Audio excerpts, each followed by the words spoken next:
প্রিয় শিক্ষার্থীবৃন্দ, সবাইকে স্বাগত জানাচ্ছি আজকের এই লেকচার নাম্বার 10। আজকে আমরা সিকে আলেকজান্ডার বইয়ের প্রবলেম নাম্বার 4.4 নিয়ে আলোচনা করব। দেখা যাক 4.4 কি বলছে। বলছে 3টা টার্মিনাল দিয়েছে, তার জোড়ায় জোড়ায় একটা করে তোমার সমতুল্য সার্কিট অঙ্কন করতে বলছে। প্রথমে এবি, তারপরে বলছে বিসি, অর্থাৎ এখানে আমরা যদি বলি দুইটা অংশ বিভক্ত।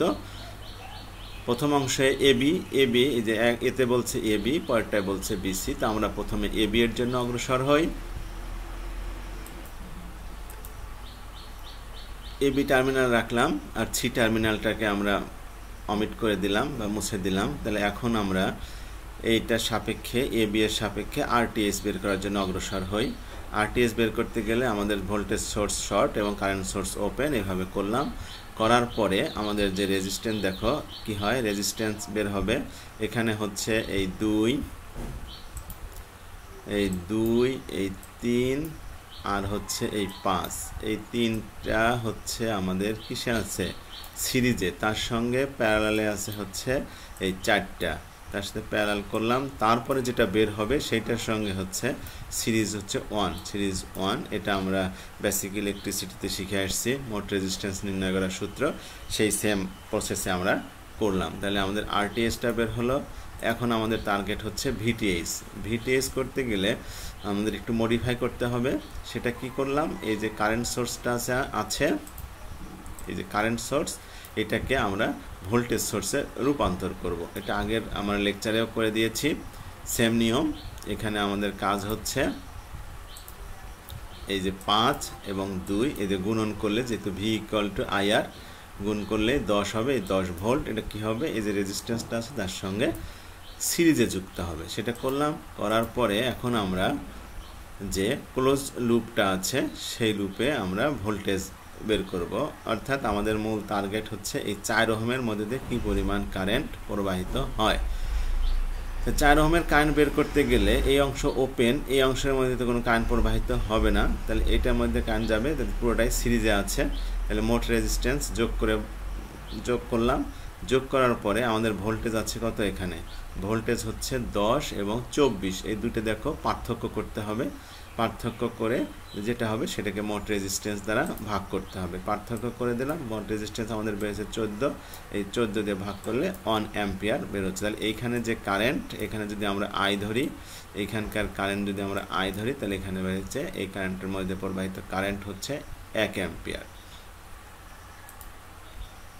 এখন আমরা ভিটিএইচ বের করব। ভিটিএইচ বের করতে গেলে এখন ওপেন মেসে আমরা হচ্ছে কেভিএল প্রয়োগ করব। তাহলে আমরা যদি এটা যাবে এইখানে যদি আমরা প্রয়োগ করি, এইদিকে ক্লকওয়াইজ ঘুরি, তাহলে এই দিকের কারেন্ট হচ্ছে কি 0। আমরা জানি যে ওপেন রেজিস্ট্যান্স লোডের ভিতর দিয়ে কোনো কারেন্ট প্রবাহিত হয় না। তাহলে যেহেতু ওপেন, কোনো কারেন্ট প্রবাহিত হবে না, এখানে 0, আর শুধু এটা দিয়ে প্রবাহিত হবে। এদিকে যেহেতু কারেন্ট প্রবাহিত হয়েছে মূল ক্লোজ লুপে এইদিকে, তাহলে এটা হচ্ছে পজিটিভ আর এটা হচ্ছে নেগেটিভ। এখন কেভিএল প্রয়োগ করলে আমরা যে ক্লকওয়াইজ ঘুরেছি, তাহলে +4i, আর এটা 0 লিখলেও হয়, না লিখলেও হয়। তাহলে আমরা সরাসরি এখানে মান বসিয়ে দিয়েছি অবশ্য 1, তাহলে 4 ভোল্ট। তাহলে এখন যেহেতু এখানে নাম ধরছিলাম না, এই জন্য আমরা সরাসরি কারেন্টের মানটাই বসিয়ে দিয়েছি। তাহলে আমাদের বের হয়েছে 4 ওহম।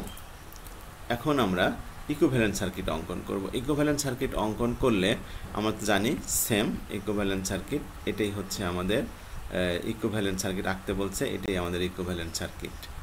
এখন আমরা যদি এটা, তাহলে এক পার্ট হয়ে গেল, প্রথম পার্টটা হয়ে গেল। এখন দ্বিতীয় পার্ট হচ্ছে আমাদের বিসি এর অংশটুকু নেই। বিসি টার্মিনালের সাপেক্ষে যদি করতে যাই, তাহলে আমরা এ বাহুটাকে মুছে দেই বা বাদ দিয়ে দেই। তারপরে আসলো এখন আমরা আরটিএস বের করব। আরটিএস বের করতে গেলে একই নিয়ম, ভোল্টেজ সোর্স শর্ট এবং কারেন্ট সোর্স ওপেন করে আমরা করলাম। করার পরে এখানে কারেন্ট সোর্স ছিল, ওপেন করে দিয়েছি, এখানে শর্ট করে দিয়েছি। দেওয়ার পরে এই টার্মিনালের সাপেক্ষে রেজিস্ট্যান্স বের করব। রেজিস্ট্যান্স বের করলে দেখো এখানে এই সবগুলো সিরিজ, তার সঙ্গে 5-এর সঙ্গে হচ্ছে প্যারালাল। তাহলে সেটা করলাম, করার পরে আমরা মোট রেজিস্ট্যান্স বের করলাম। মোট রেজিস্ট্যান্স বের করলে যেটা বের হবে সেটাই হচ্ছে এই দুই টার্মিনালের সাপেক্ষে আরটিএস। RTH। তাহলে এখন আমরা VTH এর জন্য অগ্রসর হই। VTH এর জন্য অগ্রসর হলে আগে যে কারেন্ট সোর্স ছিল সেটাকে ভোল্টেজ সোর্সে রূপান্তর করেছি। ভোল্টেজ সোর্স করার পরে আমরা কি করব, এই শাখায় কি পরিমাণ কারেন্ট প্রবাহিত হচ্ছে সেই অগ্রসর হব। তাহলে আমরা 5 ওহমের কারেন্ট বের করতে পারলেই তারপরে ওপেন লুপে আমরা হচ্ছে কেভিএল প্রয়োগ করব। তো 5 ওহমের দিকে করতে গেলে দেখো এই সবগুলো কি আছে, যেহেতু এটুকু কোনো কাজ করছে না, এটুকু কোনো কাজ করছে না বা তাহলে এইটুকু হচ্ছে ক্লোজ লুপ। এই ক্লোজ লুপের মধ্যে সবগুলো সিরিজে আছে এবং ভোল্টেজকে ভাগ দিতে হবে। সবগুলো সিরিজে থাকলে এর মধ্যে রেজিস্ট্যান্স বের হচ্ছে কত, 14। আর এই শাখার যে কারেন্ট, এখানে যদি আমি আই ধরি তাহলে এইখানে আমার দেখো দুটো সোর্স আছে, দুটো সোর্স বিয়োগ হবে। এদিক দিয়ে দেখো -10 প্লাস 24, তার মানে বিয়োগ হচ্ছে, তাহলে বিয়োগ দিয়ে ভাগ দিলাম, এখানেও 1 অ্যাম্পিয়ার কারেন্ট বের হয়েছে, অর্থাৎ আমার 5 ওহমের মধ্যে দিয়েও 1 অ্যাম্পিয়ার কারেন্ট প্রবাহিত হচ্ছে।